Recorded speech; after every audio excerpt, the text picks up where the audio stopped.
한 주간의 경제 이슈 짚어보는 시간입니다.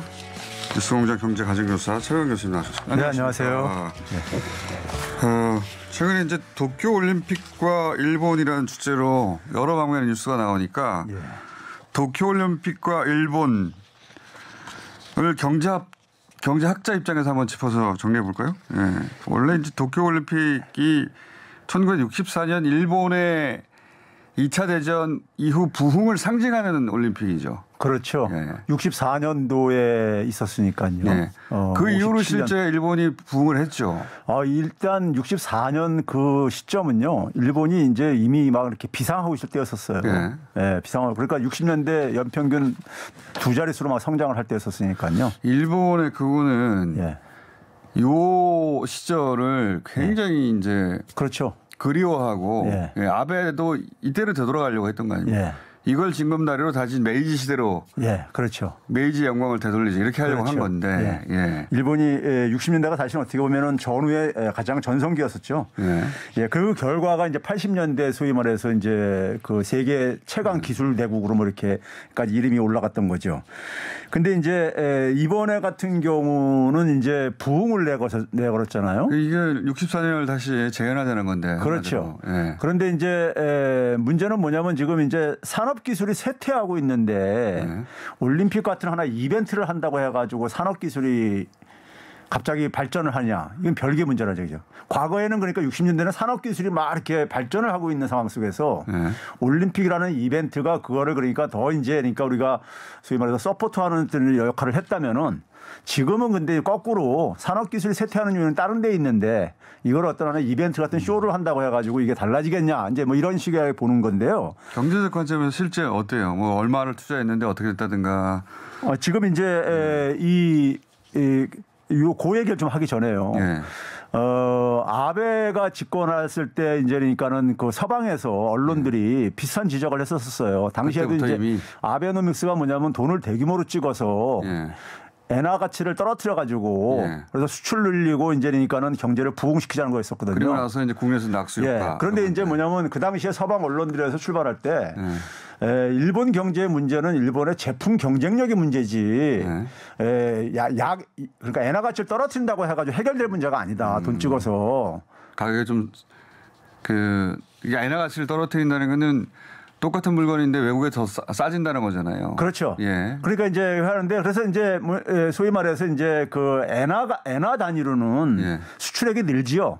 근데 이제 달러 단위로는 안 늘어요. 그 말은 그러니까 가격을 떨어뜨렸는데 더 안 팔렸다는 겁니까? 그렇죠. 물건이 안 팔렸다는 얘기인 거죠. 실제로 세계 시장 점유율이 떨어지죠. 계속요. 그러니까 제품의 경쟁력이 이제 그러니까 없어서 문제다 이런 얘기를 지적을 했었어요. 일본 제품의 경쟁력이 예를 들면 가장 상징적인 게 소니 같은 거죠. 그렇죠. 90년대에는 세계 최고 수준이었다가 점점 쇠락가고 있는데 이게 엔화로 되는 일이 아니다. 실제로 이제 파이낸셜 타임즈에서는 그 예를 들어요.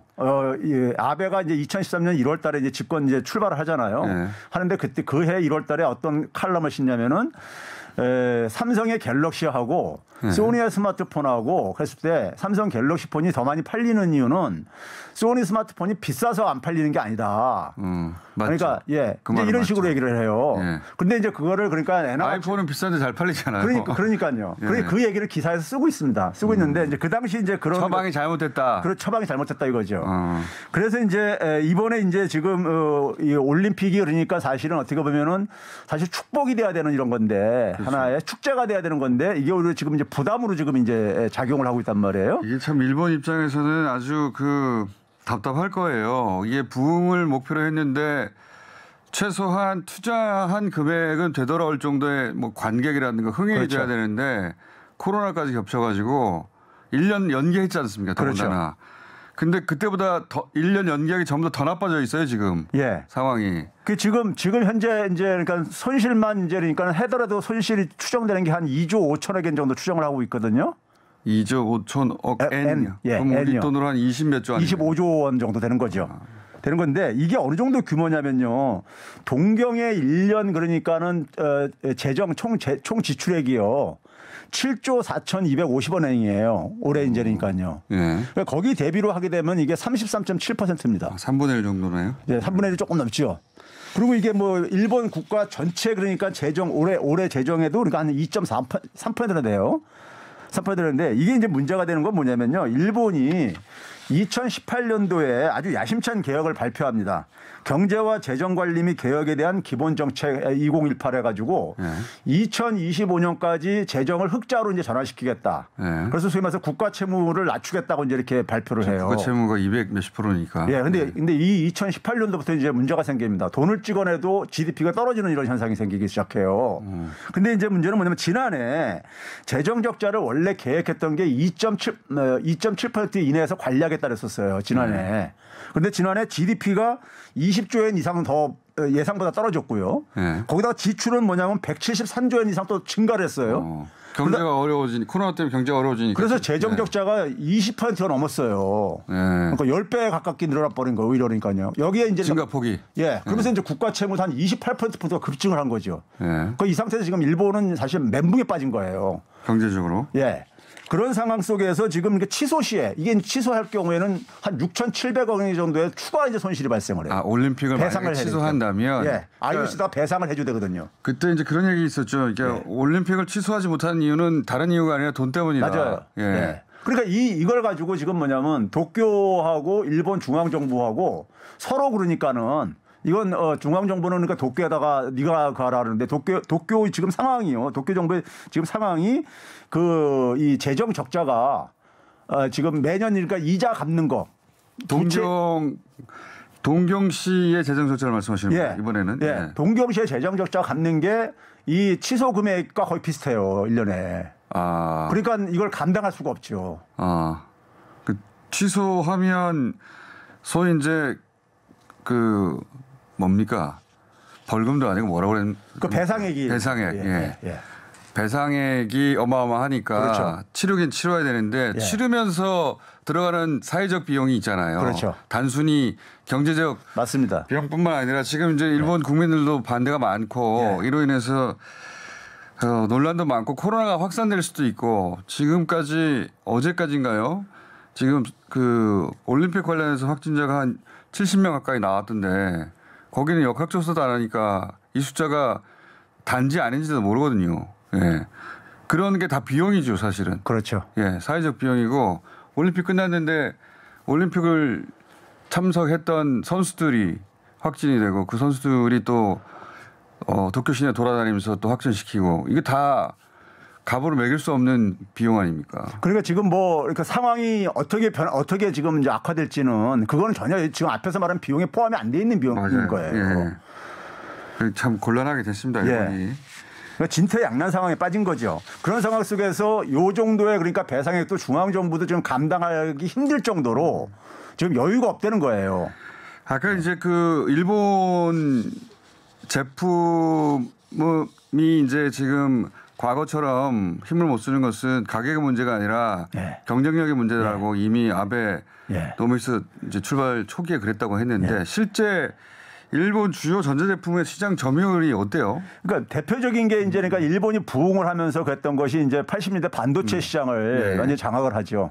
반도체 시장을 장악을 하고 그때 최대 한 50%까지 세계 시장 점유를 했었어요. 세계 1위였죠 그때.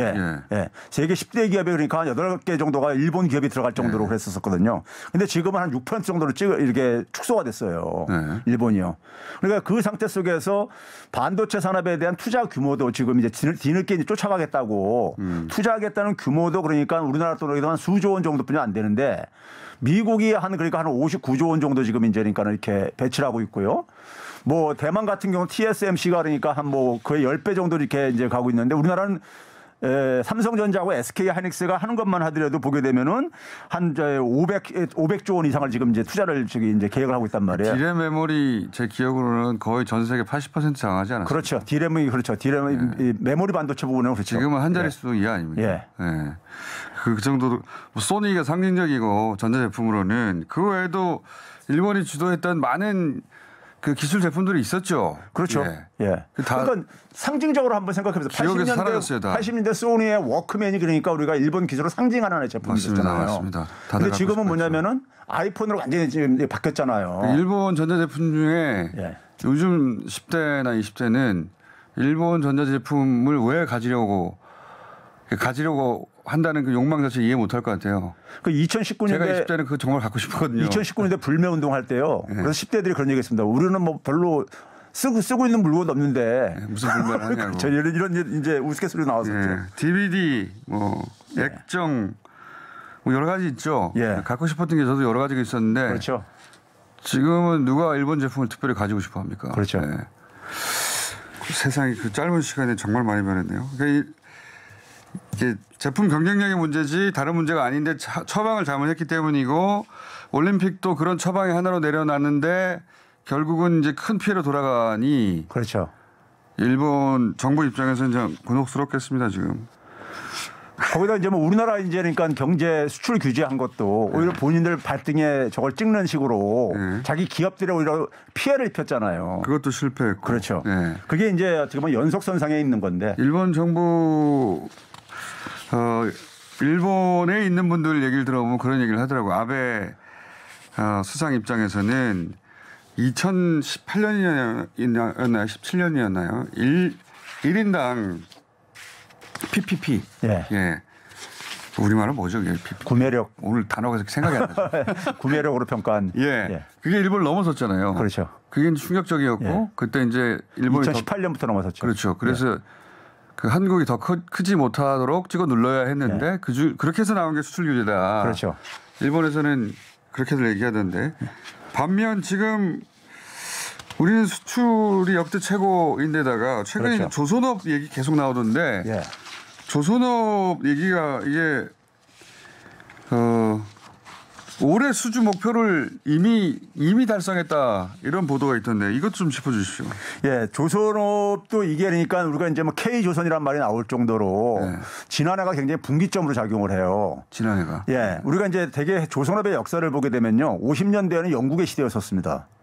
그러다가 이제 뭐냐면 60년대부터 이제 그러니까 일본이 예. 해가지고 한 80년대까지 이렇게 쭉 장악을 하죠. 예. 그러다가 이제 90년대부터 2010년대까지가 우리나라가 이제 2000년대까지가 우리나라가 그랬던 시기예요.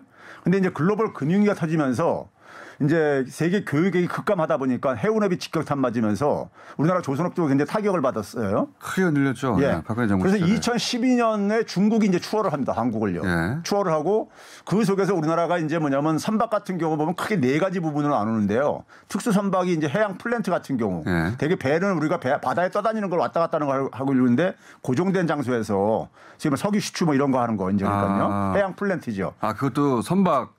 그렇죠. 그쪽에 들어가죠. 조선업계가 거기 개입합니까? 그렇죠. 이게 이제 특수 작업선이라고 하죠. 예. 배가 예. 그 소위 이제 바다에서 이제 석유를 수출을 해야 되니까요.